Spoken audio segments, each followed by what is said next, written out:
கோலி talk Kollywood news.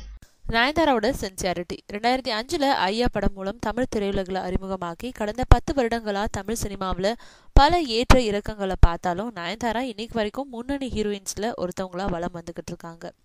அருமையான நடிப்பு, அட்டகாசமான அழகு, தேவையான அளவுக்கு கிளாமர்னு தமிழ் ரசிகர்களை நீண்ட நெடுங்காலமாகவே தவிக்க வச்சுக்கிட்டு இருக்காங்க. எத்தனையோ காதல் கிசுகிசுக்கள் வந்தாலும் அதை பத்தி எல்லாம் கவலைப்படாம இன்னமும் தமிழ் சினிமாவில் முன்னணியில இருக்கிறது நயன்தாரா பலருக்கு ஆச்சரியமான விஷயமா இருக்கு.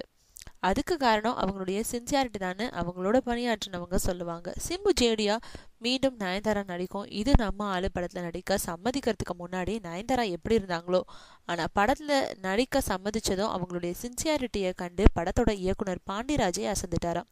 காலையில 9 மணிக்கு படப்பிடிப்புனா 8:50 மணிக்கே வந்துடுவாங்களாம்.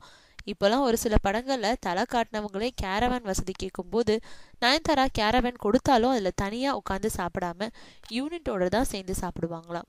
அடுத்த நாள் படப்பிடிப்பில் என்ன காட்சிகள் படமாக்கப்பட இருக்கு, அதுக்கான உடைகள் என்னன்றதை கேட்டு தெரிஞ்சுக்கிட்டு படப்பிடிப்பு முடியும் போது அந்த உடைகளையும் வாங்கிக்கிட்டு போயிடுவாங்களாம்.